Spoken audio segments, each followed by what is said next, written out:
Counterforce is proud to present Norman Eisenstat in his seminar presentation of How to Become a Serious Moneymaker in the Business of Selling Residential Alarm Systems.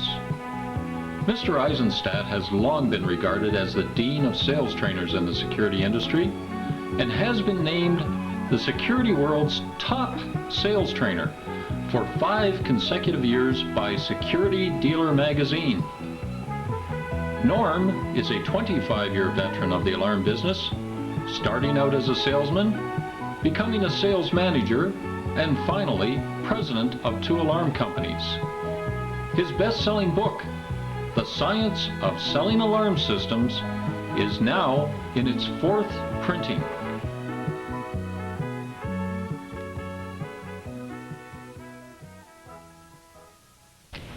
I'm really glad to be here, obviously. I'm glad that we have such a wonderful turnout.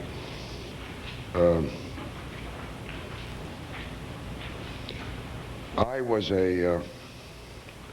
was a philosophy major in college. And my father, who was not a wealthy guy, went to considerable sacrifice to get me educated. And I got out of college with a degree in philosophy, and he took me aside one day and he said, I hate to bring this up, but he said, I look in the Sunday paper every Sunday under Help Wanted, and I don't see one single ad for philosophers wanted. So it dawned on me that the world was not holding its breath looking for more philosophers. And at that point, I really was at a loss. What am I going to do with the rest of my life? And my self-esteem was like this, 0. And I didn't really feel that I had any worth, that I wasn't worth very much, as we've all had those times in our lives. So my father took me aside again. Thank God we got fathers. And he took me aside and he said, look, nobody is totally without some value. He said, look, kid, if nothing else, you could serve as a bad example. So at that point in my life, and I was very young, so you know that was a long time ago, I got very lucky. I was recruited by Encyclopedia Britannica, and the recruiter said he was going to make me into a direct in-the-home salesperson. At that point, I didn't even know what that was, but he said he was going to make me one. And I hired on with Britannica, and I promptly proceeded to be one of the biggest failures in their history of the. I live in Pittsburgh. I failed miserably coming out of the starting gate. And I said, why am I failing? Why am I so considerably less than mediocre? Why is that? So the guy took me aside and he said, you're trying to be something. He said, maybe that's my fault. He said, you're trying to be something and you haven't really defined what it is that you're trying to be. Well, obviously you can't be something good if you don't know what it is that you're trying to be. So he gave me a wonderful, I've never forgotten this, he gave me a wonderful definition of selling. And of course that's what we all do for a living. Listen to this carefully. Listen to this carefully. He said, selling is the presentation of a series of strong ideas in such a sequence that they move people to action now. Think about that. That's some heavy-duty stuff. That's some heavy-duty stuff. The presentation of a series of strong ideas presented in such a sequence that they move people to action now. Let's dissect that just briefly. The presentation of a series of strong ideas in such a sequence, what that really means is a structured, formalized, never to be deviated from presentation. That's the whole rationale for the presentation, the structured presentation. So that they move people to action now. The key word is now. Make no mistake about it, folks. The residential alarm business is a one-call close business. It's a classic one-call close business. It's just as classic as a ballet. You know, you go to see Swan Lake, and then 10 years later you go and see Swan Lake again, and then 10 years later you go and see it again, and it's always the same. That's the key. Fortunately for guys like me, this is not a direct selling. In-the-home selling is not a business that requires brains. It requires discipline. It requires discipline. I spend 52 weeks a year, fortunate enough to be spending the days like this with groups of folks like yourselves. There's always somebody in the room that says,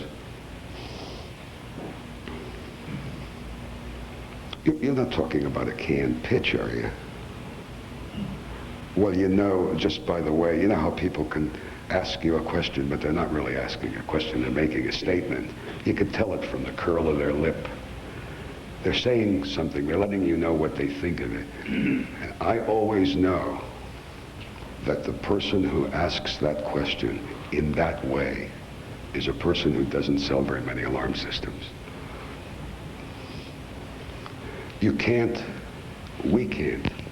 We can't be so arrogant that we think, you know, here in this room is a gigantic amount of knowledge about burglar alarms. Well, what I'd like you, hopefully you'll take away a lot more than this from this day, but if you take away nothing else from this day, if you want to make serious money in this business, selling residential alarm systems, the thing that you will do is get out of the burglar alarm business. That's what you got to do. You got to get out of the burglar alarm business, because that's not the business we're in. We're in the direct, in-the-home sales business. Burglar alarms just happen to be what we sell. Now, we all put in wonderful systems. Let's assume that that's the case, that we all put in dynamite great systems.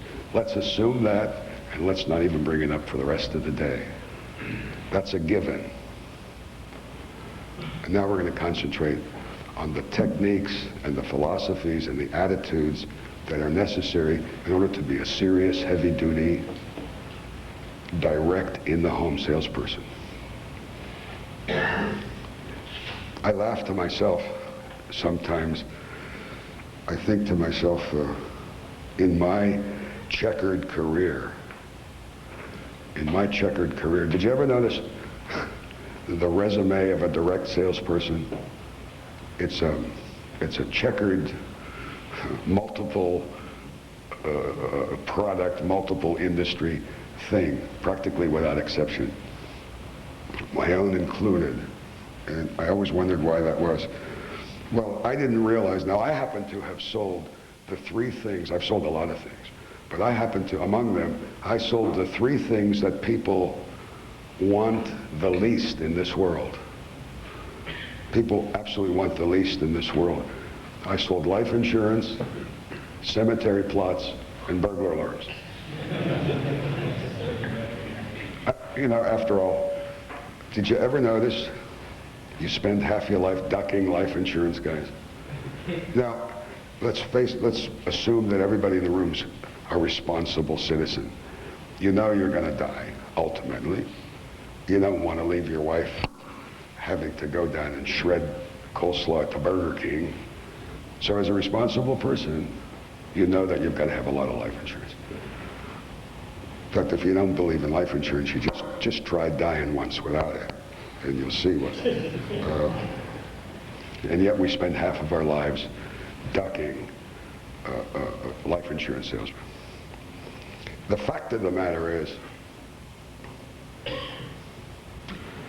let me backtrack a second. It reminds me of another excellent definition of selling. Did anybody here read Tom Hopkins? Anybody here have read Tom? If you haven't, let me implore you to go to the Walden bookstore, the local bookstore, and buy his book. It's called How to Master the Art of Selling. It's probably the second best book ever written on selling. First, this guy is sensational. He's generic, obviously. It's not related to the burglar alarm business, but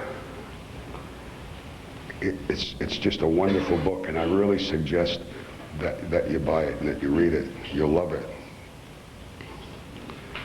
He defines selling this way. I thought this is also a very good definition. He says that selling is consistently finding quantities of qualified prospects who fully intend to say no and helping them to say yes. Isn't that wonderful? After all, nobody wants to buy anything, really. People want to own things, but they don't want to buy them. Do you notice how offended people get when they think you're trying to sell them? Well, what did they think you were there for? But when you get caught selling, you're through. You might as well fold up your tent and steal away. But nobody, in fact, we don't want to make decisions, period. Who wants to make a decision about anything? My God, if you don't make a decision, there's no chance you could be wrong. There's no chance to make a mistake if you don't make a decision. You take a little guy like me, 5'8", 5'7.5" on a good day. Did you ever notice how short people always use the fractions? You know? The 6-footers never bother with that. They say, oh, 6'1", 6'2". The short guys like me say, well, I'm 5'7 3/4", you know. So, of course you do. I go into a clothing store, even a good clothing store, men's store, 36 regular. Now, how many are they going to have? 2? They're going to have a blue one and a gray one. Maybe if it's a superstore, they'll have a blue one and a gray one and a brown one. You know, and the clerk graciously comes over and says, may I help you, sir? And I reflexively, just like a conditioned response, what do I tell him? No thanks, just looking, right? It's a reflexive response. I don't want to make a decision. If I can avoid making a decision, I can avoid a mistake. So, we are selling something that nobody wants. They need it. They all need it, obviously. But they don't want it. They don't want anything. And then they'll lie to you, of course. We all know that prospects are liars, right? Buyers are liars, right? Buyers are liars. They're not bad people. They're not bad people, but they lie. They don't know how to say no, so they make up reasons why they're not going to accept the help that you want to give them.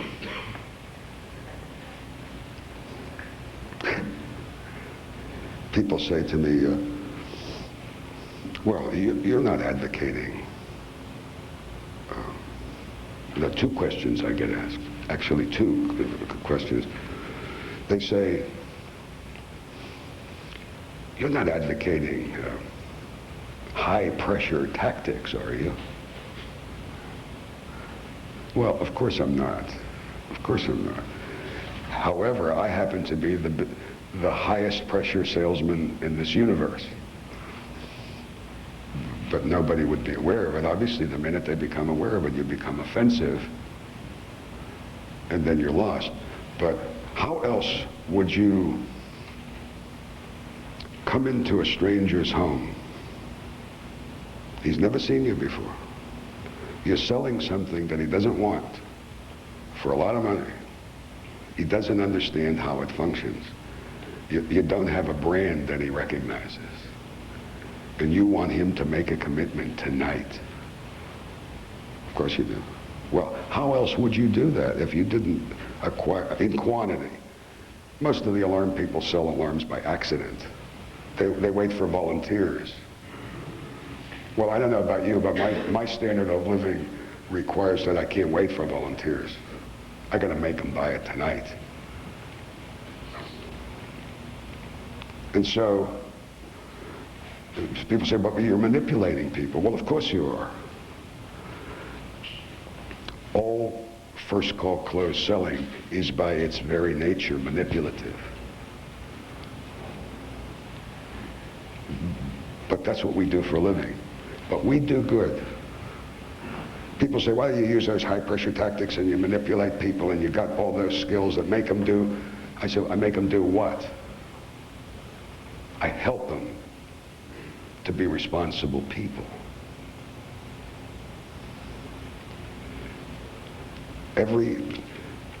Think about this statement. Every home in this country that is not electronically protected with a professional security system is an invitation to a personal tragedy. Isn't that true? They absolutely need what we're selling, and they're too irresponsible and stupid and hypocritical to do what they should do. Myself included. We're all the same because we're consumers. I don't want anyone to criticize me for using my skills, which I learned. Because remember, all these skills are learned. There's no such thing as a born salesman. Salesmen are not born. Did you ever hear people say, oh, that Charlie Jones, he's a born salesman. He's got the gift of the gab. He's silver-tongued devil. That's bunk. That's BS. There no more than there are born lawyers or born doctors or born accountants. These people are made. It's all learned. All these skills are learned. That's why you folks are here today on a Saturday that you could be doing something else. After 25 years in this business, I say to myself, hey, I didn't invent this. I didn't do all those things out there that make these security systems necessary. So instead of criticizing me, I should get a public service medal. I should get a public service medal. Every town, and I travel all over the United States, in England and Australia, and people say invariably, well, the folks around here are different. Our folks out here are different. Well, the fact of the matter is, of course, they aren't different. Everybody's the same every place. And they all got the same problem. Did you ever notice, you put a security system in, and like all man-made things, that occasionally they'll require service. And these people call up and they're panicky and they say, how soon can you get a service technician out here? My alarm system's on a fritz. And you say, well, sir, we're going to take care of it as quickly as possible. It'll probably be about 24 hours before. 24 hours? Are you kidding? Do you realize 24 hours? I'm unprotected. They're antsy. They're crazy. You've all gone through this. I always think to myself, you moron. You lived in the house for 32 years. You had no protection. And all of a sudden, I did you a favor, helped you to make a positive decision about getting yourself protected. Now it's on a fritz. You can't wait 24 hours.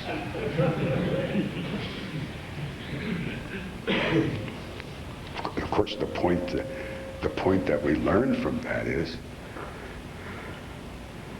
and think about this, because this is why people who sell commercial alarms to businesses and to industry make terrible residential alarm salespeople. That's true. I know it just as sure as I'm standing here. There's a reason for that. There's a reason for that. The commercial alarm sale is, for the most part, a rational business decision. In fact, most of the time they have to do it. The insurance company says, look, if you don't protect this warehouse, you get no coverage. So what's to decide about that? But the residential sale is a totally unequivocal, irrational, emotional sale. And if you'd like to drive yourself crazy for the rest of your life, try to think that you could sell residential alarm systems in quantity on an intellectual basis. Can't be done. You can't sell something intellectually or rationally that's bought emotionally. It's impossible. You can't do it. Shakespeare says, the heart does things of which the mind knoweth not.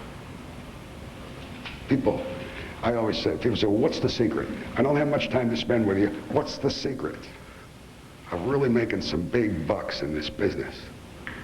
And I say, well, if I have to put it into one sentence, I would say, don't get into their homes, get into their hearts. Wrap your life around this business, because you got to be committed. Wrap your life around this business, and then get into their homes, and then promptly get into their hearts. You know what this business really is? In fact, we were just talking about that yesterday. This is show business. This is show business. I was in Detroit not too long ago, and traveling with this nice young fellow, the salesman, and we were going to go on some appointments, and then I was going to critique. He had asked me if the management asked me if I would critique the sales guy. I said I'd be happy to. So we had an appointment, a good, bona fide, solid appointment out in the suburbs of Detroit. And we drove up to the house at the appointed time, right on the nose. And he's dressed up very properly, you know, and he looks in the car window and he adjusts his tie and he straightened his suit, got his demo, got his paperwork in his folder, and he said, well, let's go, it's showtime.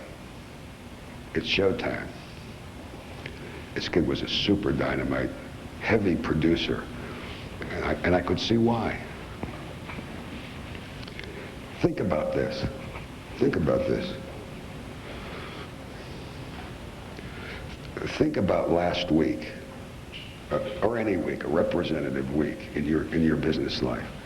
Count up all the minutes that you were actually in front of a prospect who could make a buying decision. Makes you sick, doesn't it? It makes you sick, doesn't it? You could lose your breakfast. How few minutes you actually were in front of somebody who could say, you could help to say yes. And that's why those few precious moments that you've been fortunate enough to be in front of a couple who can make a decision, you can help to make a decision, are so precious, you can't afford to dissipate them or to dilute them. It's there, that showbiz. Incidentally, I think, take my advice for what it's worth, I think we should get the term security system and burglar alarm out of our head. It doesn't, we're in the business of getting people protected. In all my years in the alarm business, I would always say to somebody, folks, I want to get you folks protected. I don't want to sell you a burglar alarm. I don't want to install a security system. I want to get you folks protected. How come so many people fall out of the ballgame? Some very bright, articulate, hardworking folks come and they go. And if you try to think, why is that? Why is that? Well, I think, my own personal opinion based on many, many, many years of hard, bitter experience, that's why my hair looks like this. So my hair looks like this. It's that they haven't learned to deal with the rejection. That's the key to it. Developing a way to deal, a system, a personal system for dealing with the rejection. And of course there is such a way. And if you listen carefully to this, the intellectual ramifications of what we're going to talk about here in the next couple of seconds, it can make you a millionaire. It really can make you a millionaire. Because once you can deal with rejection in unlimited quantities, you become Superman. You absolutely become Superman. Because remember something, if we sell 1 out of 3, 1 out of 4, whatever it is, that means that we have to get 2 no's before we could get to the yes, right? Well, if you know, let's make up a figure. It's just for conversation purposes. Let's say that the average commission that you make is $300 for getting someone protected. And you close 1 out of 3. So, you gotta sell. You gotta get 2 no's before you get to the yes. Well, and then you get $300. Well, what that really means is that every no was worth $100. Well, who's going to be demoralized about something that happened that was worth $100 to you? So, if you really adopt that and believe it, then when a guy says, it's, you know, we all know, I don't have to tell you, you're all doing this. Everybody who says no does not say it graciously, right? I mean, how many times in my career has somebody said, "Get out of my face, you creep"? Well, and even worse, I've been physically escorted from premises. I thought I told you no, young fella. All right? What's the difference? Do you think? That doesn't bother me. Because I go mentally out of that premises saying, well, I just made $100.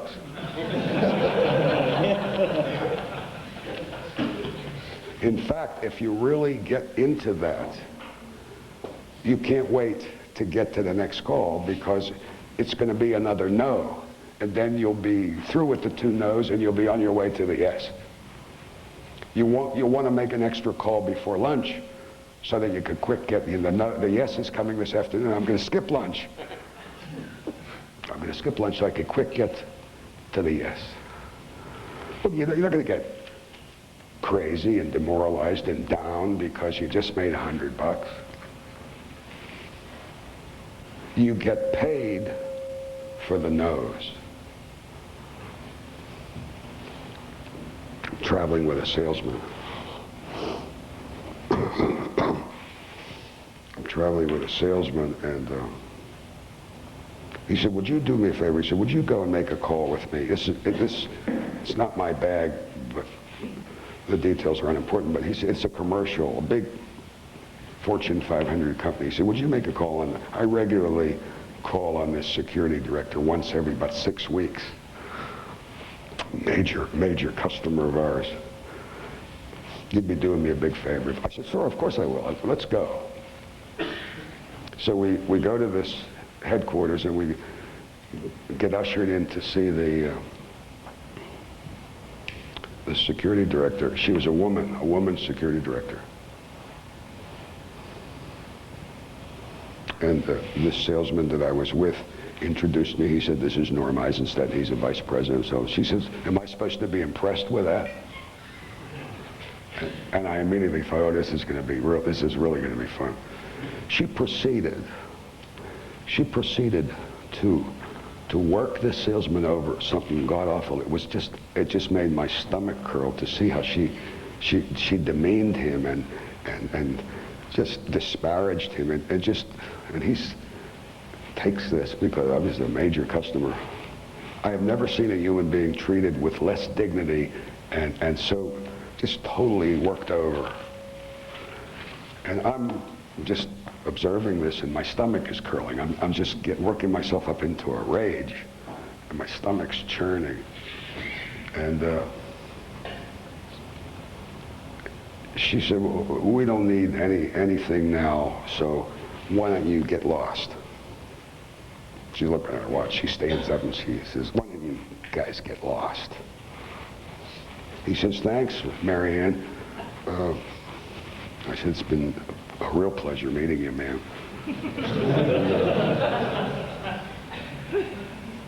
We're walking to the elevator.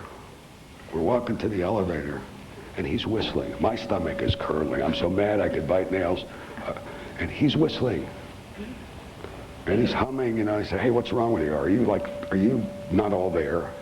I said, I think this kid has some parts on back order, you know.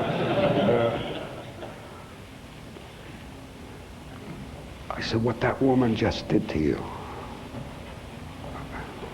He says, well, I call on her every 6 weeks, give or take. And it makes me so happy. I said, why is that? And he says, well, because when I leave there, I realize I'm not going to have to see her for another 6 weeks. And there's some jerk that's got to see her every night. This kid's going to make $1 million. This kid's going to make $1 million. Somebody says, get lost. Can't you see you're interrupting our dinner? The kid's crying. Another little kid crawling around trying to put marmalade on your shoes. The old man's in his undershirt drinking beer. And you're going to make a presentation. Yeah. But I'm thinking, this is my no. This is, and, you know, get out of here. We don't need a security system. We got nothing worth stealing. And of course, we'll get into that later because obviously we're not in the property protection business. We're in the life protection business. We're in the life protection business. Can't get anybody moved about a warehouse, but you sure can about somebody throttling their little kid or raping their wives. The guy said, burglary, what's the big deal? Mr. Macho, right? You've all run into Mr. Macho, right? But it's just a burglary. And I always say, Mr. Jones, Mrs. Jones, I've been in this business 25 years and I've been fortunate to be able to make a very nice living helping people like you to get protected. But I get a little upset when somebody says, quote, just a burglary. Mr. Jones, do you know the difference between a burglary and a robbery? Very simple. Confrontation.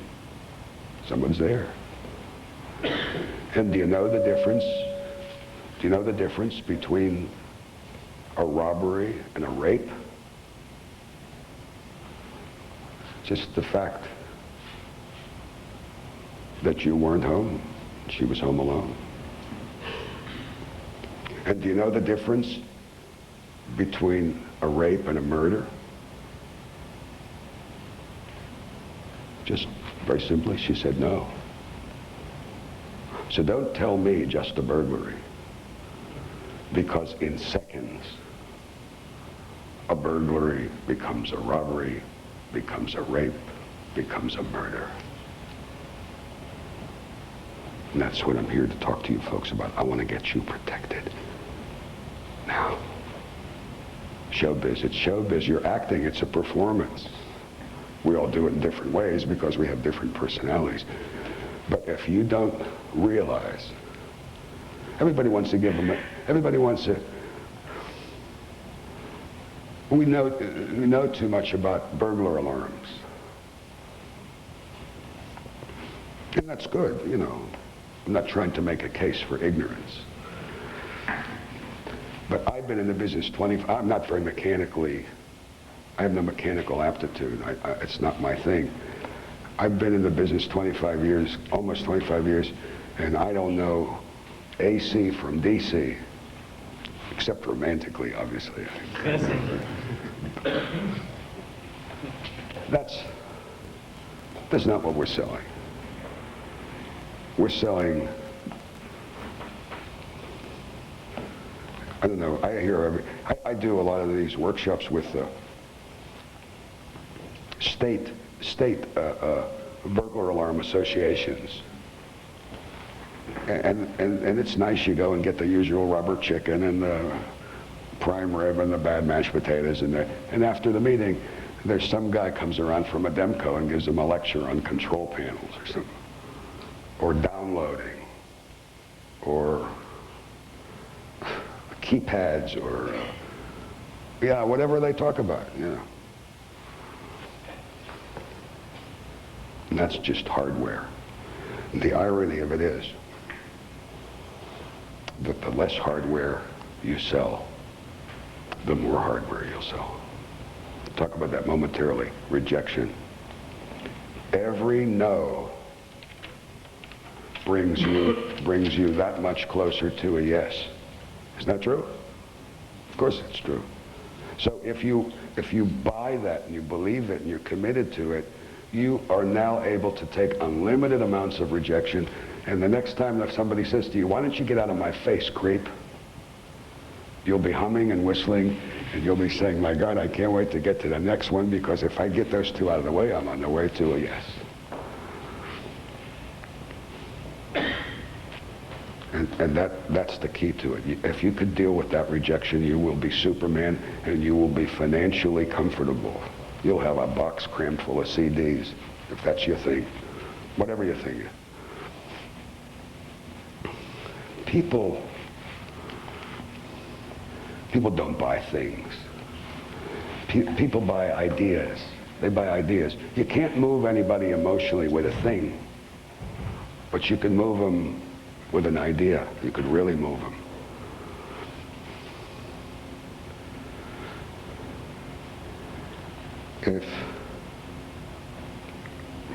Oh, I know what I was going to say. I was in London doing a workshop like this for London, not London, Ontario, London, England. And this was a wonderful group. They were storm window people. And this company had an alarm division. And so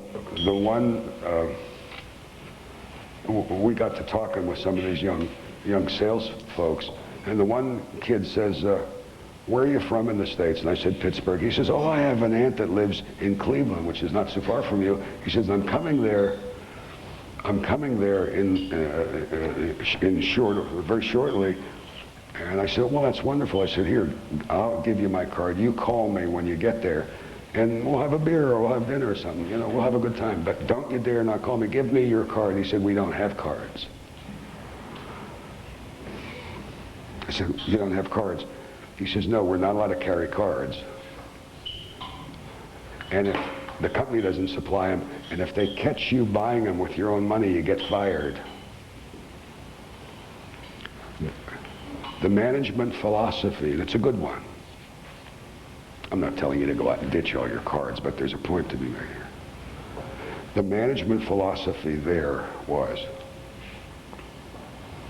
after all, how many times have people said to you, very, very interesting, I don't think there's any question that we need protection, it's really sick out there.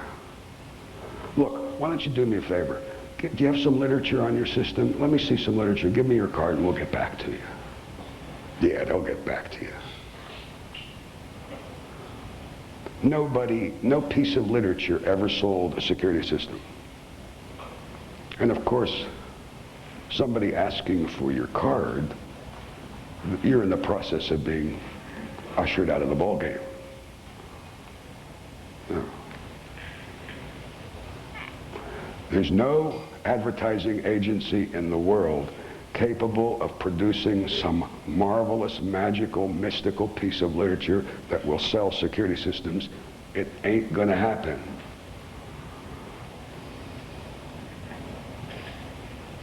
What happens, you know a lot of people, I hope you're not one of them, but you know a lot of people in the alarm industry that really know their onions.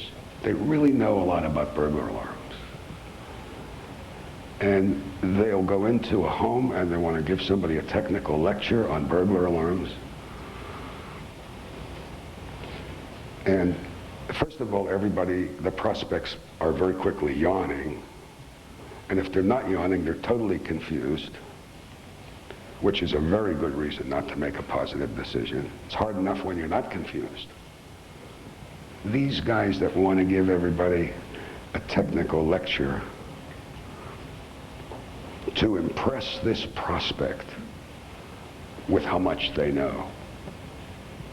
Well, I got news for you. They don't care how much you know until they know how much you care. They gotta feel, they look at me and they say, hey, this little freaky off-the-wall guy really wants us to be protected. And I do. And they could feel it. And I assure you that I could sell more burglar alarms as opposed to giving them a lecture on downloading. And I may be the best downloader going. But what I say to them is, folks, I want to get you folks protected now, before it's too late. Better a year too early than a day too late. Better a year too early than a day too late. So let's get you folks protected tonight. Tonight. You can almost hear the violins and the music coming up and over, right? That's the way it has to feel. There has to be an emotional ambiance in that room. Because if there's not,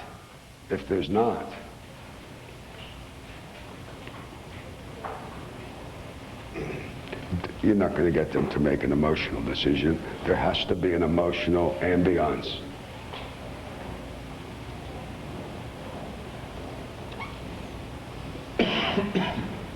There's no business like show business. That's the business we're in. Some of you are sitting there thinking, I couldn't get that stuff out of my mouth. Well, you couldn't my way, because I'm me and I do it my way. You're you. You got to do it your own way. You all have emotions. You will have emotions. And if you really care, if you really believe that they should be protected, then they'll smell it. They're stupid and they're liars, but they're not totally oblivious to you and there's a smell, there are vibes.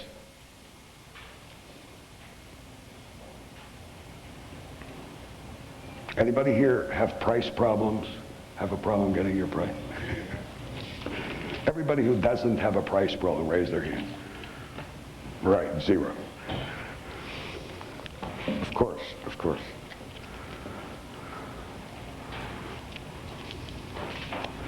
I have a way, and I'm going to share it with you, of course.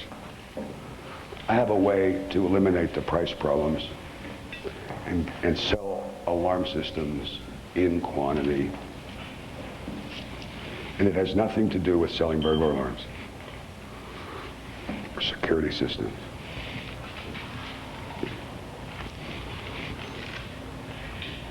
It has to do with selling what it really is we sell, which is the concept. And if you could become, as opposed to a nuts and bolts hardware peddler, a concept purveyor, you will get very wealthy. I'll tell you what brings it home to me. Are you familiar with Kirby backs? Does anybody here have a Kirby? Right. I almost got rid of it. Right. You have a Kirby. What'd you pay for your Kirby? Well, I don't know, quite a bit. You know what a Kirby sells for today in the United States? $1,200 and some dollars, $1,300 and change with tax.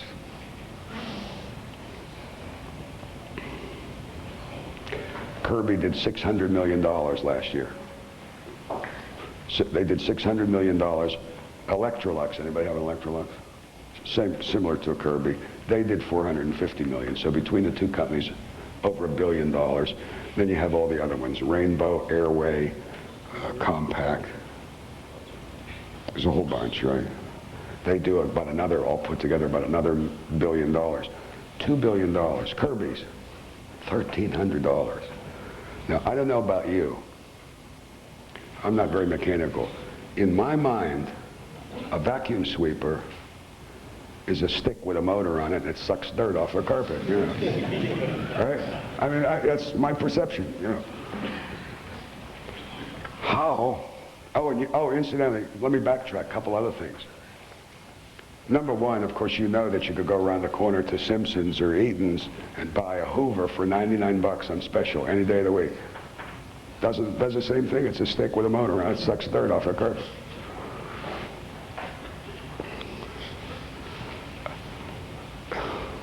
One more pertinent fact. I'm going to give you United States statistics, but the point will be obvious. The vacuum sweeper is the small appliance found in the highest percentage of homes. 96% of the homes have a vacuum sweeper. Surprisingly, over 50-some% have 2 vacuum sweepers. And about 20-some% have 3 vacuum sweepers. So think of it. 90-some% have a vacuum sweeper already. 50-some% have 2. 20-some% have 3. You're trying to get $1,300 for something they could buy that performs the identical functions for 99 bucks, and they sell $2 billion worth of them a year.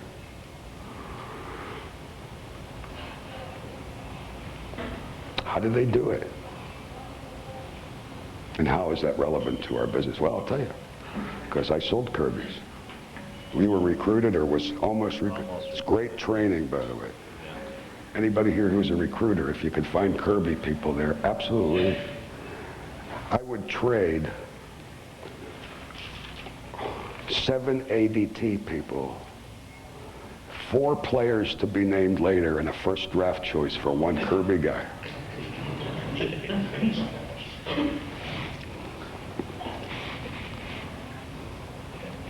How did they do it?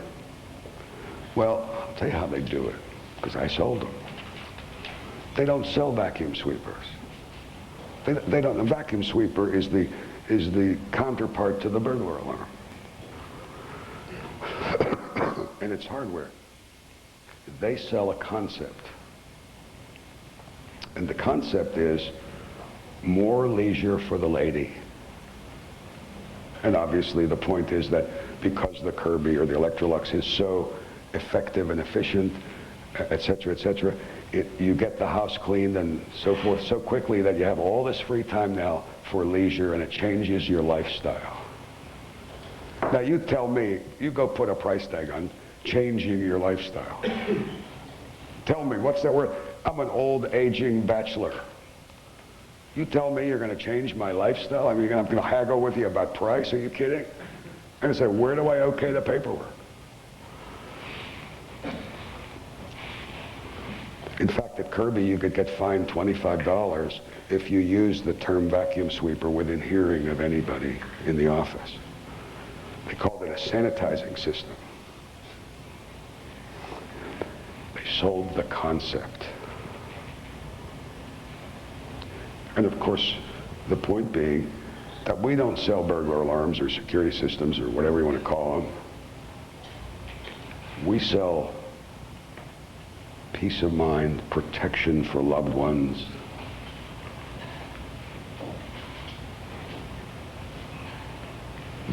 That's the concept that we sell. And so the more adept we are at selling conceptually, the easier time, A, we will have moving people to make positive decisions, and B, the less price problems we're going to have. When you present something to somebody emotionally and conceptually, you absolutely totally minimize the price. You know, you're going to get into this thing, well, my control panel's better than their control panel, and mine's got 37 zones, and mine's got 106 zones, and whatever that, and mine's got a Framus that does this, and Tafelschnur that does that, and so, you know, who cares? You're selling hardware, you're a hardware peddler, and you got price problems. But when you sell the concept, and they feel that you really care about getting them protected, and it's an emotional experience, then you got a shot at selling them in quantity consistently.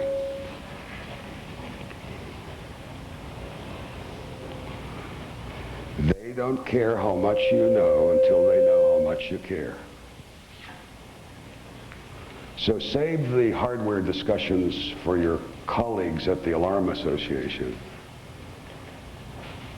and discuss the merits of the NAPCO 609 versus the Radionics 903 or whatever they talk about at those associations. Well, I'll tell you something. This is the extreme. I get absolutely crazy. It makes me insane.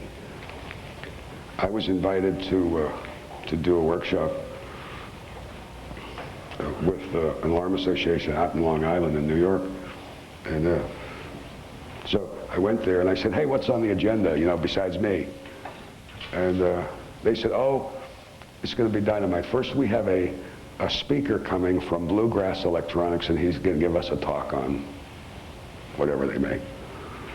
And then, don't laugh, this is true. Then we're going to have a foiling contest.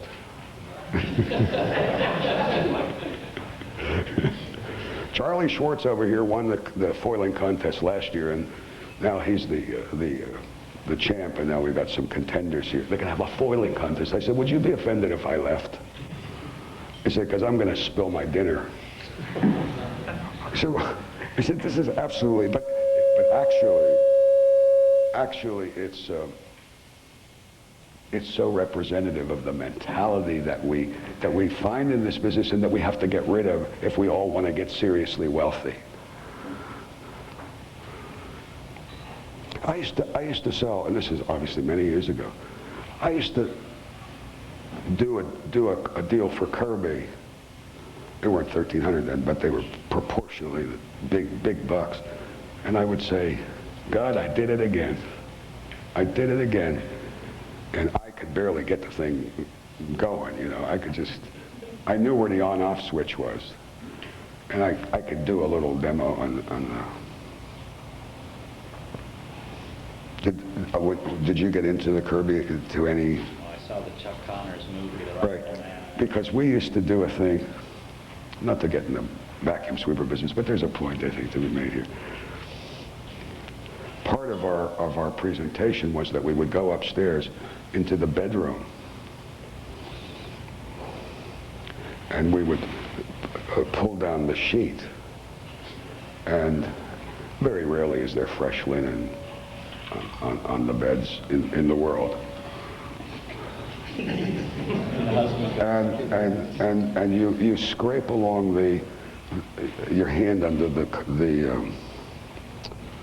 sheet, the linen, and you come up with little stuff, you know, You say, Mrs. Jones, you know what that is? That's human skin. We all shed various amounts of human skin, and then we had an attachment, of course, that dealt with that. Well, there's something so yucky. I mean, you'd have to work to come up with something yuckier than that. But you see, there's a point to be made here. The very yuckiness of it is what made it into an emotional thing, you know. You think this lady's looking at this yucky human dead skin. Hopefully it was friends. But she's not into, well, I better get 3 quotes, you know.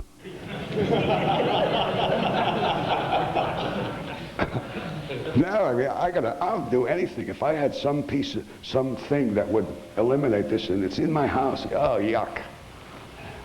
Now we're into an emotional, non-rational set of thought processes.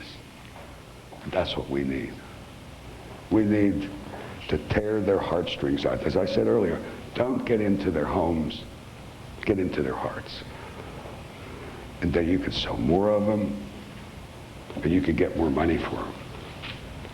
If you sell it right, and we'll get into the specifics here ultimately. If you sell them right, there's no amount of money you can't get. You decide what you want to get for it. And if you sell them wrong, it's hard to give them away. You know, everybody is, where was I? Oh, I was just a few weeks ago, I was in Dallas, Texas. And you know, they got all these deals around, you know, this guy's got one for $395, and this guy's got one for $295, and this guy's got one for $95. And there's 3 companies in Dallas, they're putting them in for free. And all the guys are upset. They say, what are we going to do? I said, well, about 2-3 months, there'll be guys giving you $50 to put it in. They'll pay you $50 to put it in. But who cares? Those people are not your competition. Those people are not your competition.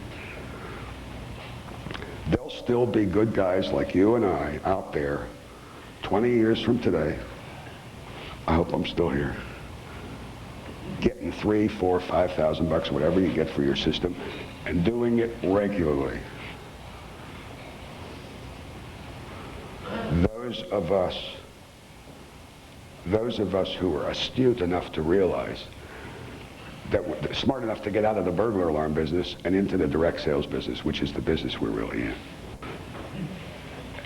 Where would you find a business? And I could speak from bitter experience. We got a super thing going for us that I don't think anybody in the world in business has, which is a wonderful built-in sense of urgency that you just don't. I sold Britannica. Well, what do you do when you're making a presentation on Britannica? Where's the urgency? What do you do? If you say, if you don't okay this paperwork tonight, your kid's going to be dumb tomorrow? You'd have to think up all kinds of phony, gimmicky things, the free bookcase, the leather binding, whatever it was. But we're so fortunate in our business that we have this built-in sense of urgency, and that we could legitimately get emotional about what it is that we're trying to do. We're trying to help these people protect the lives of their family. That's the key word, their lives. The difference, and at the risk of belaboring this point, the difference is that in the commercial business, alarm business, we're in the property protection business.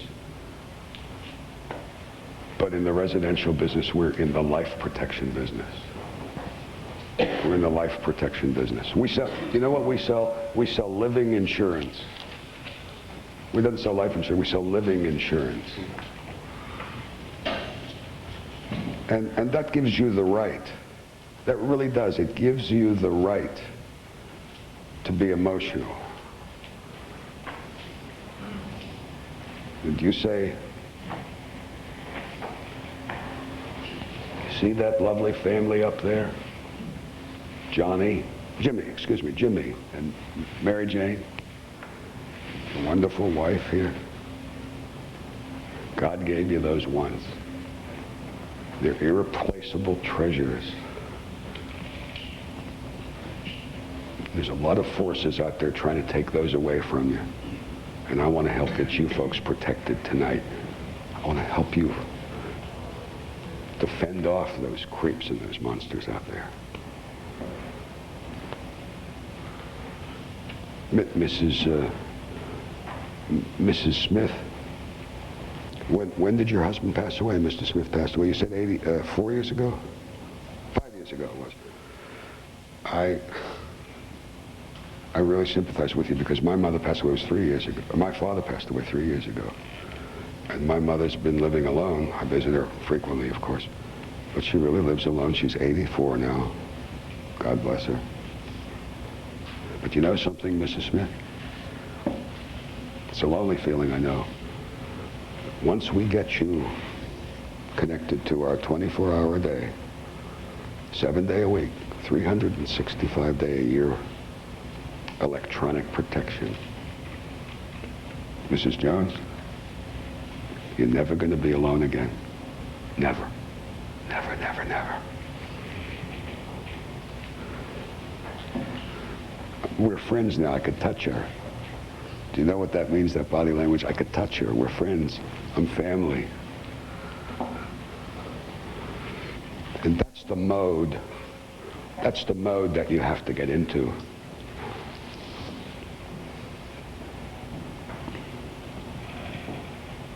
If you do it right, we talk about a first call closed business. Anybody here use a form called a proposal? Let me give you a piece of advice. Go back to your office on Monday morning. Go to the file drawer where you keep the forms. Under P, where it says proposal, take all those forms out and rip them up and throw them away. We're not in the proposal business. We're not in the business of making proposals. That's what the ADT guy does. That's what the commercial alarm... Stop and think about it a minute. The very nature of giving someone a proposal totally defeats the concept of the one call close. You've just now given them the weapon to defeat you.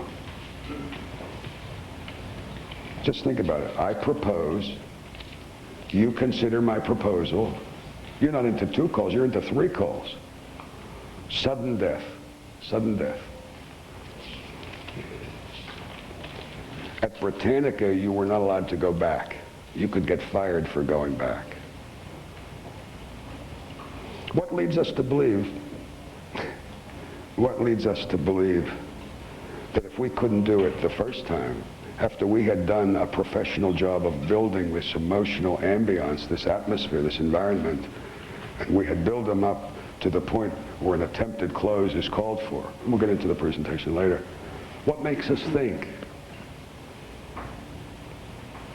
that we're going to do it the second time when we come back, if we're lucky enough to get back? The only thing that happens between the first call and this mythical second call is that they've had all kinds of time to think of all the negative reasons why they shouldn't do it. They could only think of a few on the spot because there was pressure building. There wasn't time for them to lie. It had to be ad-libbed lies. Now you've given them time. Well, look, why don't you give me your card and call me in a week and we'll get back to you, or et cetera, et cetera. Now they got plenty of time to sit back and reflect and procrastinate and do all of those things that are going to keep us from making that sale. This is a one-call close business. Gentleman back there, we were talking during the break, it's a typical situation. The folks loved him, right? They liked you, right? You had good vibes, a lot of rapport. You know what you made? You made a social call. Did you ever go leave the house? You're feeling real good. You didn't sell anything, but you're feeling real good. You said, they're nice people. They're really nice people. They really like me, and I like them. We had a wonderful interlude. except you didn't sell anything. That's why you feel good. And you didn't ask for any order, and you didn't have any confrontation, and there was no conflict, and there was no sweat, there was no nothing. And so no wonder you feel good. No wonder you feel good. And they feel good because they avoided making a decision. They sold you. They sold you. Talk about closing ratios, right? When you enter a home, any of us enter a home, a sale is going to be made 100% of the time. 100% of the time. Either you're going to sell them and help them to make a positive decision on why they should get protected, or they're going to sell you on why they could procrastinate and not make a positive decision. And if they sell you more times than you sell them to any extreme degree, you're going to be a very, very hungry person. It's a one-call closed business. Don't talk yourself into it that it is, and tell me or tell yourself or tell your associates about the deals that you made when you went back. They wanted to think about it. You're lucky if you could get back. Those are the exceptions. Obviously they're exceptions. Listen, there are people who call up and say, how quick can you get an installer out here? Of course. You don't build a selling career that way. Those are the exceptions. Those are the gifts. And don't try to convince yourself that you can make a career out of that. Because you can't. You can't. It's the other guy.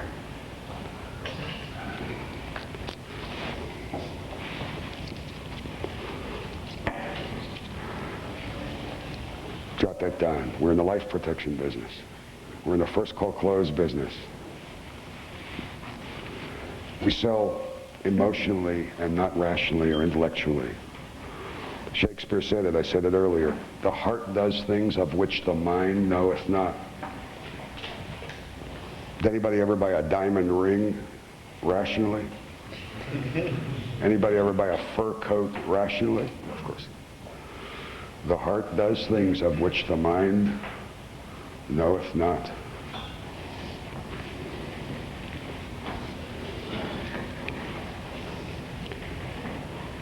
What are the things that motivate people to buy? What are the buying motives? There's a finite, there are only so many buying motives. Actually, there are only 5 buying motives. There's only 5 reasons or combinations of reasons that people are motivated to buy anything. It's pride, profit, fear, love, and need. Pride, profit, fear, love, and need. And you know, the irony of it is that the one buying motive that we encounter the least, practically never, in the residential business is need. Forget the fact that we know that they all need it. That's not their buying motive. Their buying motive, there's only one buying motive to buy a security system to get protected, and that's fear.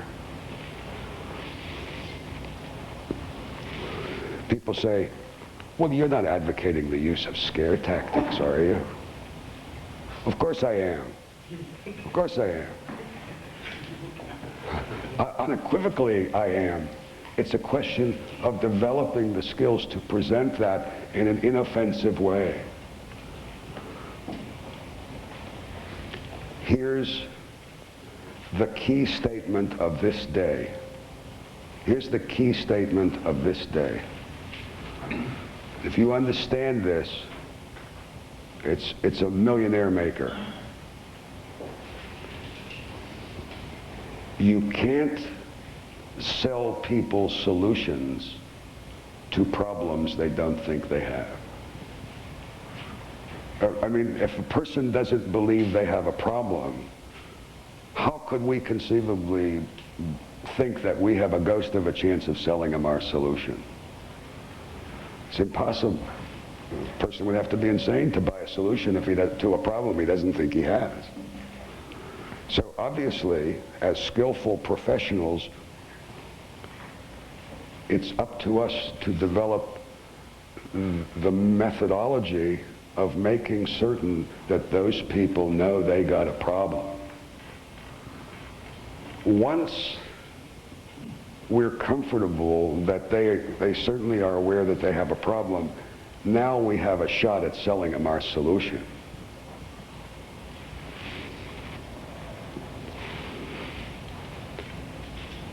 Peripheral to that, of course, just reminding everyone, a technical discussion, which we talked about at great length earlier, which is taboo, is talking about the solution. Well, it's insanity. It's a total exercise in futility to beat somebody over the head with the solution before you properly made damn well sure that they know they got a problem. It's not a question, Mr. and Mrs. Jones, of if an intruder will try to gain entry to your home. It's a question of when. It's not if, it's when. And if we don't get you protected now, the problem is because we don't know when that when will be. And so we've got to get you protected now so that whenever it is, we deter that intrusion. You can't sell somebody a solution to a problem they don't think they have. Scare tactics, it's just a pejorative, unlearned description of the ways that we make certain that people know they got a problem. Let's talk about objections.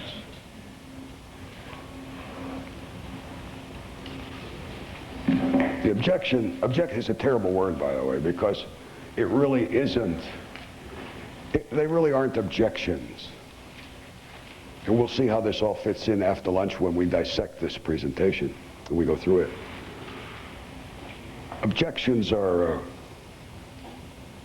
in most cases, requests for more information, or they're indications that you haven't ratcheted them up high enough on the anxiety index, or they're lies. But they may be one other thing. They may be conditions. Now, there's a difference between a condition and an objection. A condition is something, and we're going to talk here momentarily about a technique for dealing with any objections. And then we'll talk about some examples of specific objections. But there is a thing called a condition.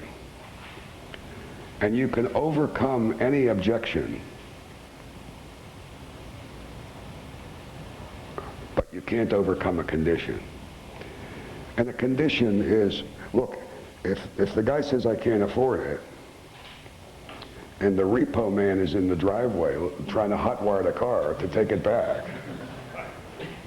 and they're 3 months behind in a mortgage, and they got 4 repossession notices and a sheriff's sale tacked to the tree. That's a condition. I don't care how good you or I are, we ain't gonna overcome that. The guy said I can't afford it, he really can't afford it. You have to try to get, and experience will ultimately tell you that after you've made 7 closing attempts, and you'll have a gut feeling, I think this guy really can't afford it. Then it's time to just fold up your tent and steal away, because to keep pounding your head against that condition simply demoralizes you and takes away and saps your energy and your morale for those calls to come.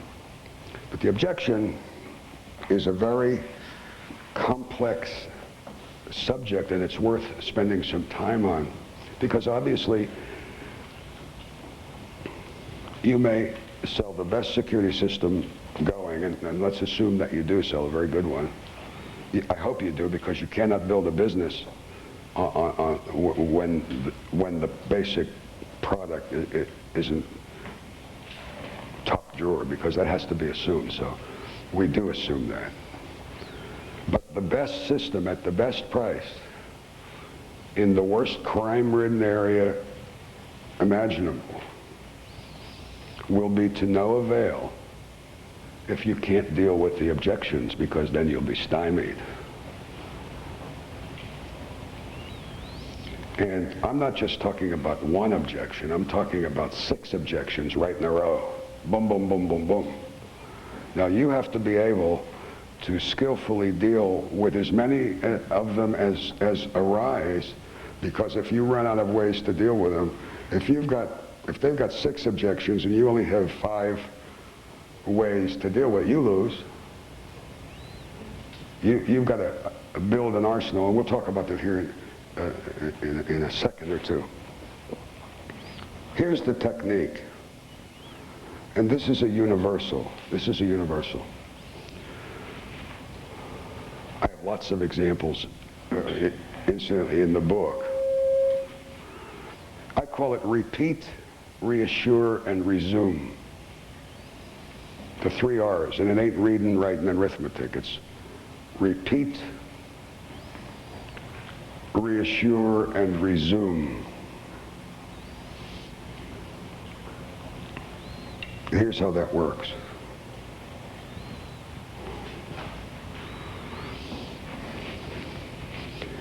Does somebody, this is a, see this kind of thing, somebody have a folder, you have a folder, right? That's the kind of thing where that folds out, right? Is there a legal pad in there? Do you have a pad in there? It's going over there. But there's room for a pad in there, right? That to me is the ideal kind of thing, or the one fold is the ideal kind of thing that you should take into the home.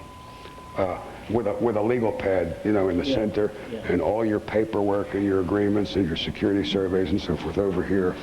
No rummaging around in a brief. Well, we'll get to that, but I just saw that. I think that's ideal. There's a lot of closes that you use a ballpoint, a felt tip pen, and one of those. They're cheap. You could buy them in Woolworths for $5. Yours is probably a good one, but you could buy the vinyl ones that I use for $4.98 or whatever. The tools of our trade are very cheap, by the way. The tools of our trade. It's the expense of getting educated in how to use them.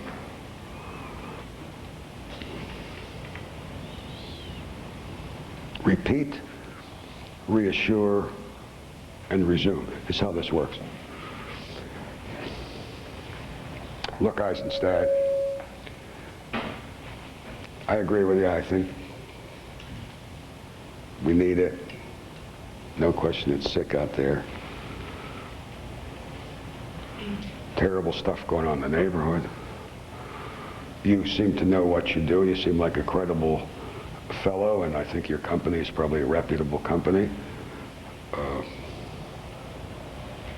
And I don't think there's any question, but we can't afford it right now.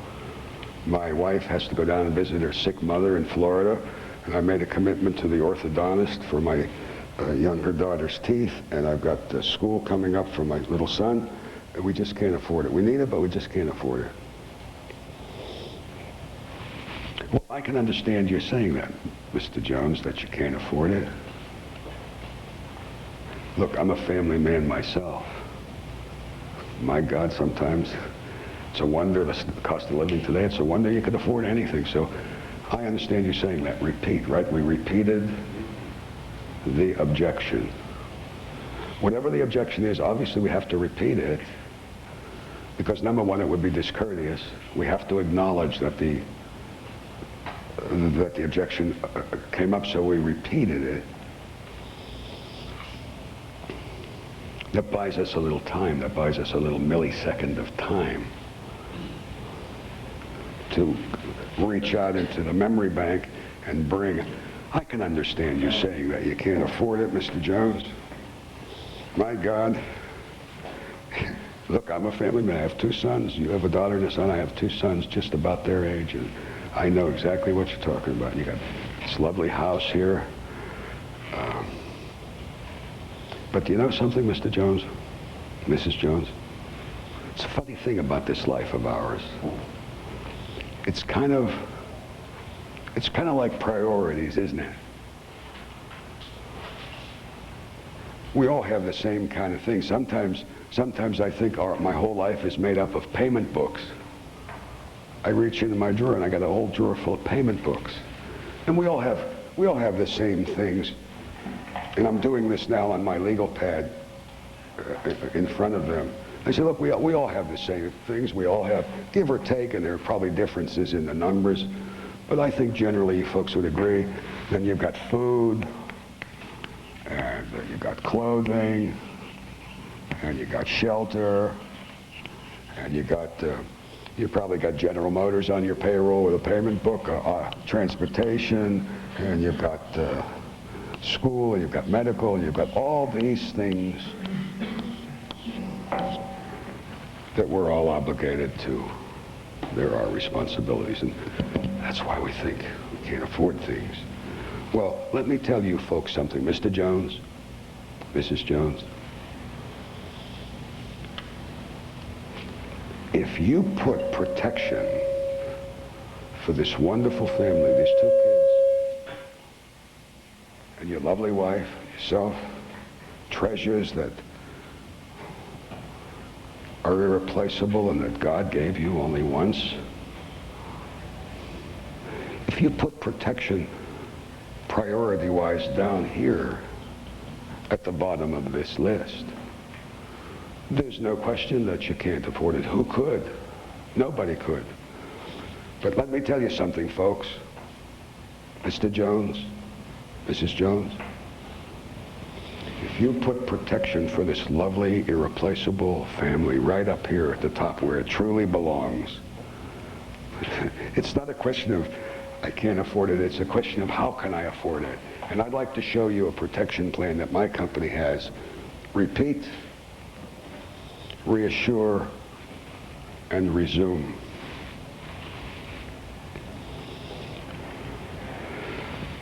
Well, look, Eisenstat, it makes sense. I don't think there's any question we need protection. You seem to be know what you're talking about, and I think your company is a reputable company, but we'd like to think about it. Why don't you give me your card? Do you have some literature on that system you showed me? Give me some literature, and I'll get back to you in a few days. Well, look, I can understand you're saying that, Mr. Jones, that you want to think about it. I can understand that totally. After all, you're just trying to be a prudent buyer. I totally, listen, I respect you for that. That's the way I kind of live my life. But do you know something, folks? Repeat, right? We repeated his objection. You know something, folks? If Johnny, he's a handsome kid, by the way. If Johnny tonight, in the middle of the night, woke up screaming, and his head was hurting him horribly, you would do what I do. Loving parents, you'd rush upstairs. You'd take him in your arms, you'd wrap his little blue blanket around him, and you'd rush him to the car, and you'd screech to the hospital, and you'd run into the emergency room, and you'd say, "Doctor, help Jimmy, make it better." Wouldn't you? Of course you would. Of course you would. And the doctor would take him up to the examining room, and a little bit later he'd come down, and he'd be saying, rubbing his chin as they all do, he would say, "Folks, we've got a serious problem with Jimmy. It's one that we can't address here. There's only one doctor, specialist in town that's qualified to deal with what we suspect is Jimmy's problem. It's very critical. We've taken the liberty of locating him. He's having dinner. He was having dinner across town, and I took the liberty of calling him, and he's on his way over here in a taxi cab now." You'd say, "Oh, God bless you. You wouldn't say, well, wait a second, we want to think about that. Of course you wouldn't. Who would? Of course you wouldn't. Well, folks, what we've just been discussing here for the past 40 minutes is a critical, imminent threat that's much more likely to happen than Jimmy's problem. In fact, it's almost guaranteed to happen. And I want to get you protected. Now, what is there to think about? What is there to think about? Tell me. I want to get you folks protected tonight. Let me show you a protection plan that repeat, reassure, and resume. That's the structure. And you have to be very aware of that technique. It has to become reflexive to you. Like, what do you call that when you go to the doctor and he hits your, he hits your knee with a hammer and it just, what, sore, right? Sore. It's a reflexive thing. And that's what has to be done with this repeat, reassure, and resume. The guy says, hey, look, it's a good idea. My wife's nervous as could be. She nagged me. That's the only reason I let you come here, because she's been on my case. And she's been driving me crazy. So he's the guy to let you come in under protest. Now, now you won him over. You wormed your way into his heart. And now he's not quite so hostile. Still resistant, but not exactly hostile. Look, makes sense. No question there's a crime problem. Make my wife feel better. You seem to be a knowledgeable guy, and I'm sure your company's reputable from what you tell me. We want to think about it. I don't buy anything first blush. We always sleep on it, and it's the only way we buy anything. So give me your card, give me a piece of literature on that stuff, and we'll get back to you.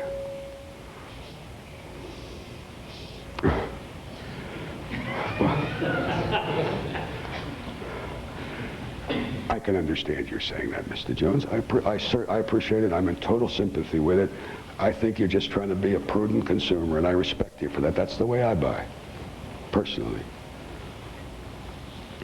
But you know something? Repeat. Reassure. But you know something? Mr. Jones? Mrs. Jones? If I had the gift of prophecy, and I could tell you folks that next Tuesday at 2:37 in the morning, some creep, some junkie, some animal, some monster, some scum of the earth is going to try to gain entry to this lovely house and threaten you folks with, I shudder to think of what.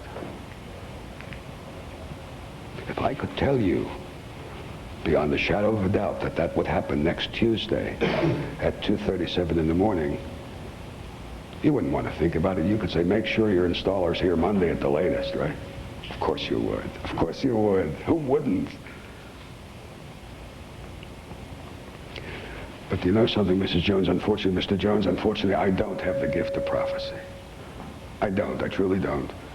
And so I can't tell you beyond the shadow of a doubt that next Tuesday at 2:37 a.m., this creep, this junkie is going to try to gain entry here.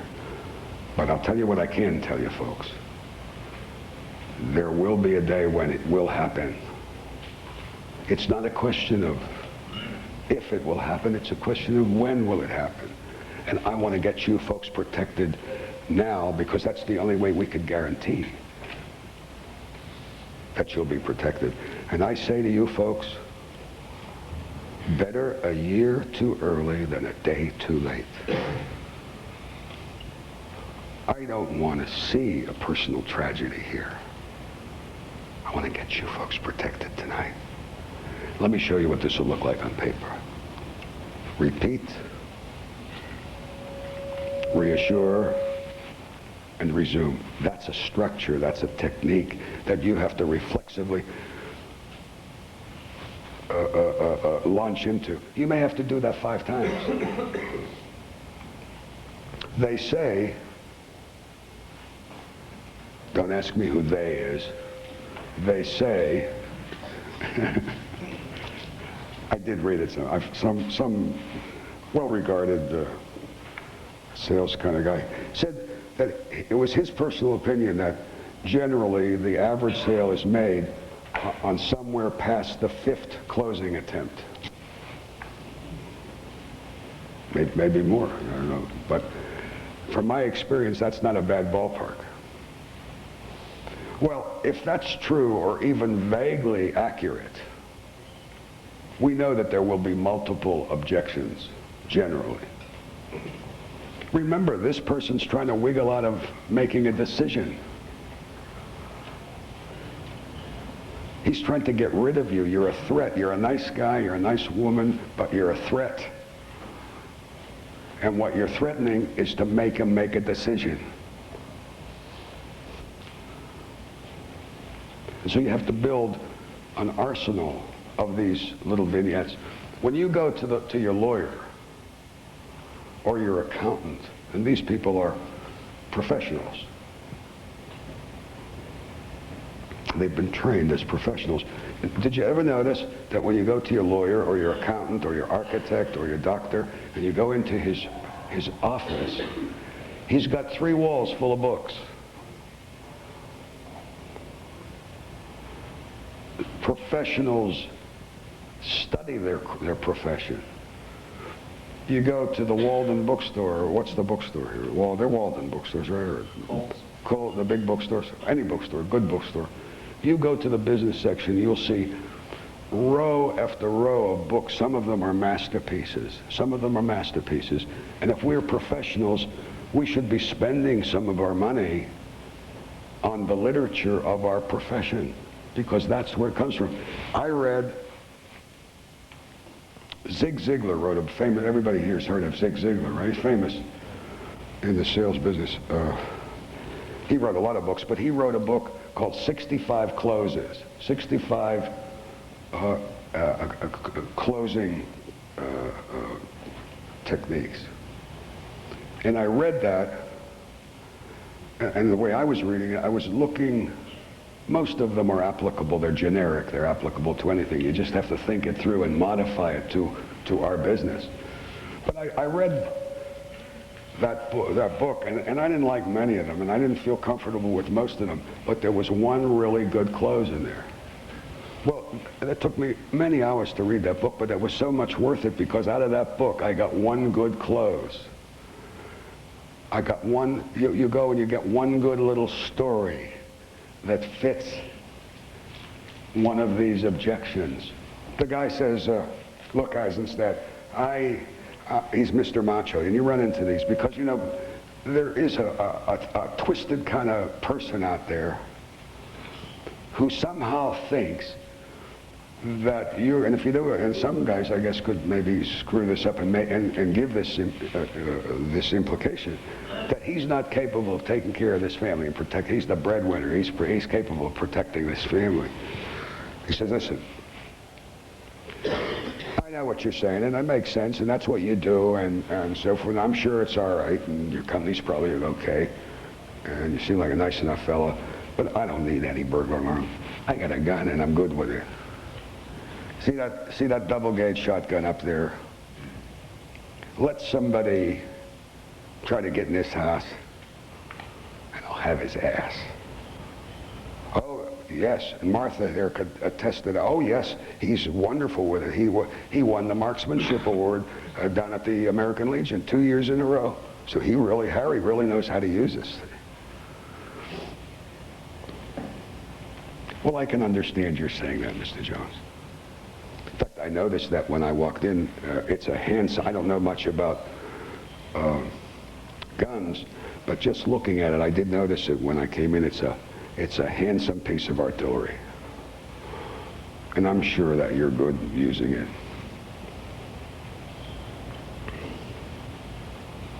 But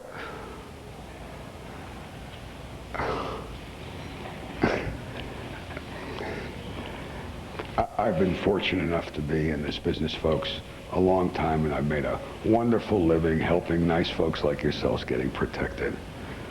And I'm really emotionally involved in this business because I think it's important what we do. The work that we do is important. And every so often I'll be fortunate enough to run into nice folks like yourselves and people who are very good, have guns and are very good at using them. And frankly, when I hear that, I get really upset.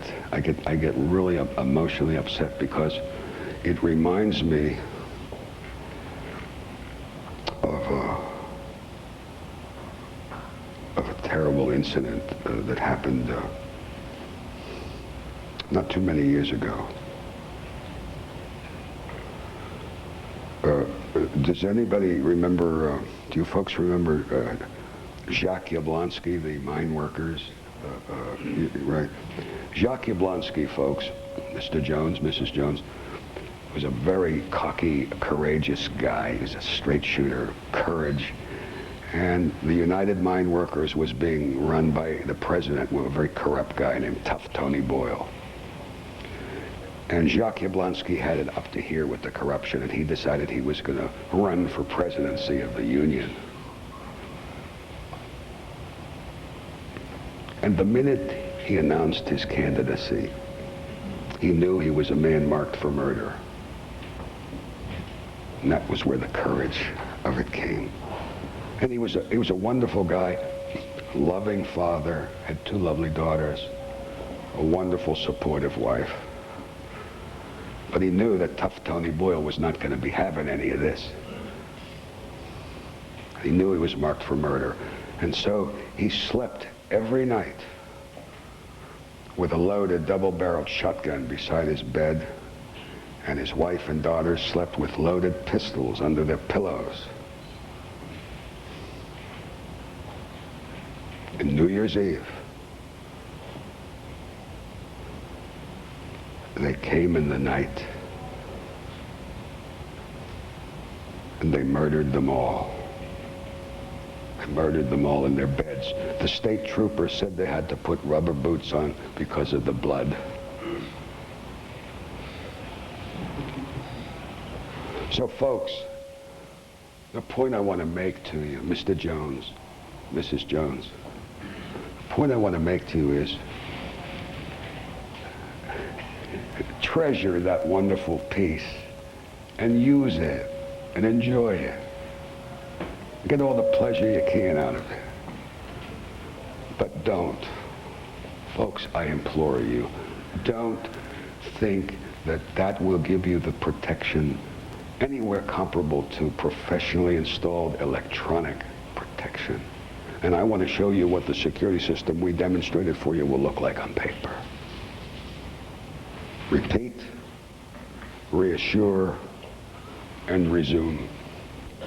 The organized sales presentation. Don't be so arrogant to think that you're the one that could do without it, because you can't. Anybody here ever hear of Ben Feldman, the insurance guy? Several people. Ben Feldman, for those of you who haven't, Ben Feldman is the world's largest producing insurance salesperson. He averages, get this, he averages over $200 million a year in life insurance sales, and has for God knows these many years. And oh, P.S., not one single dollar of that is group insurance. That's individual policies. Now, I don't know a lot about the life insurance business, but I know that you get to be a big deal if you're in a $1 million round table. And this guy does regularly over $200 million.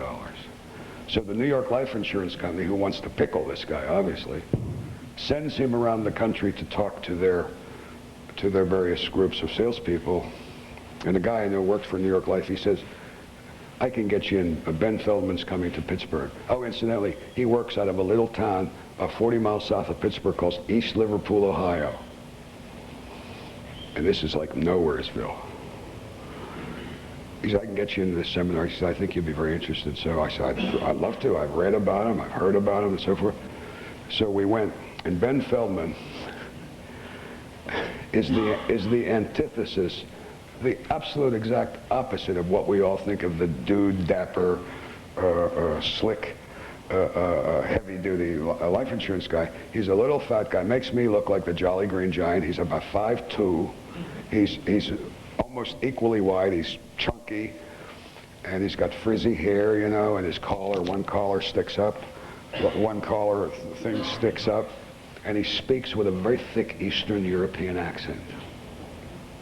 This is the guy that does over $200 million, mostly to CEOs and top executives of corporate types. So when we had an intermission, everybody's crowding around the guy, and I figure maybe if I touch this guy, something will rub off. I don't know what they're thinking, but I was thinking the same thing. I said, I'll go. So I said to him, I wedged in between the crowd that was milling around. I said, Mr. Feldman, I know you're busy, but let me ask you something very succinctly, very short, couple sentences. What do you think it is that makes you such an unbelievably successful salesperson, and the rest of us pretty much mediocre to poor? I said, a couple sentences. I don't want to take up your time. He said, oh, I could do it in a couple sentences. He said, number one, I truly, with every fiber of my being, believe in life insurance.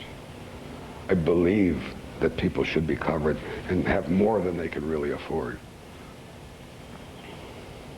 He said, I've seen too many people. You know, they talk about what we were saying earlier today about scare tactics. You know, what is the life insurance guy? God, if you took the phrase "God forbid" out of his vocabulary, he would be tongue-tied. He always says, you know, if you should pass away prematurely, God forbid.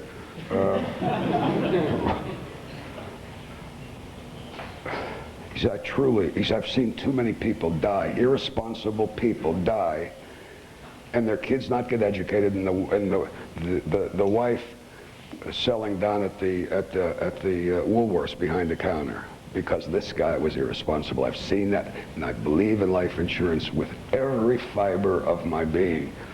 That's number one. And number two, he says, I would never dream of going into a prospect's home or business without my organized sales presentation. And this guy's written them because he understands the basic theory of it. Well, it's not theory, the basic fact of it, the basic necessity of it, that we all need this track. How many times have you walked away from a home, or a business, for that matter, and you said, oh, Jesus, there are 3 things I should have said that I missed that were key, that were crucial. Well, you know, all the woulda, coulda, shouldas don't mean anything because they're the reason that you bomb and that you blank. But with an organized sales presentation, you can't do that. You cover every base every time. You never miss anything because it's right there in your presentation. It protects you from yourself, from all the human failings that we're all, you know, privy to. We need it. I tell you, don't be. I've seen these guys that think, oh, listen, I know this alarm business back and forth. I cut my teeth in this business. I've been an alarm installation company. Oh, incidentally, that's another pet peeve of mine, calling them alarm installation companies. To me, that's indicative of a very bad syndrome. You're not alarm installation companies. You're security systems sales companies. Alarm systems just happen to be what you sell. You sell protection, not an installation company.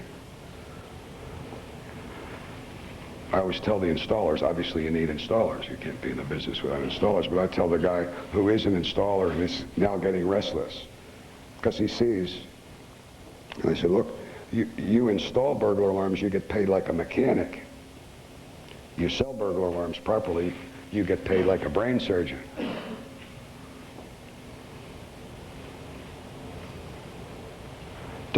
Don't ever be so arrogant to think that you could wing it, because you can't.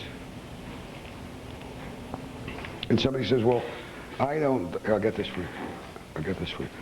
Somebody says, well, I have this presentation book. And how do I explain that? Well, it's very easy.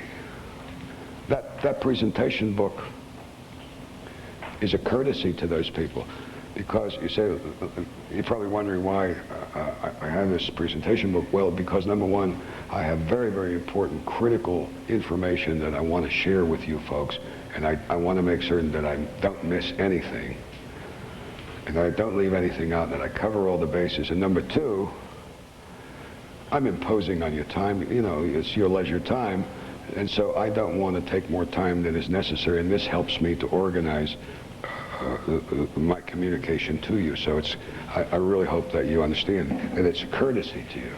That way we can share this information and not take up too much of your time. So it's a very kind of logical reason for it to exist. And remember something, keep this in mind. After a while, a presentation that you get comfortable with, whatever it might be, is totally conversational. You know, because you know it so well that you're covering all the bases and you're going through it in that particular structure, but it's very conversational. Remember, we said selling is the presentation of a series of strong ideas presented in such a sequence so that they move people to action now. Well, the presentation, the structure of the presentation is that sequence. And that makes certain that you do it in the same sequence every single time. If it's a good presentation, and when you find that you don't think it's so good, or you find weaknesses in it, so you change it. It's fluid, you know. I knew a guy, he was an Englishman. He was in the storm window business. They call them double glaziers over there. And that's funny, I guess it's because they got two panes or whatever. He said, his theory was, he was a disciplinarian, and he said, my theory is that if you take a St. Bernard dog and you tie a tape recorder onto his neck with a taped presentation, and you tie a sales agreement to his tail, if you send them into enough homes, in a certain percentage of those homes you will come out with a deal. That's silly, of course, but it makes the point that it's the numbers game. It's the numbers game. But because of the nature of the numbers game, we have to use the organized sales presentation, because otherwise we will waste leads, we will dissipate them, we'll do everything wrong. It's the track. It's the, what's a burglar alarm term? It's the schematic that leads you, whether you want to or not, to an attempted close.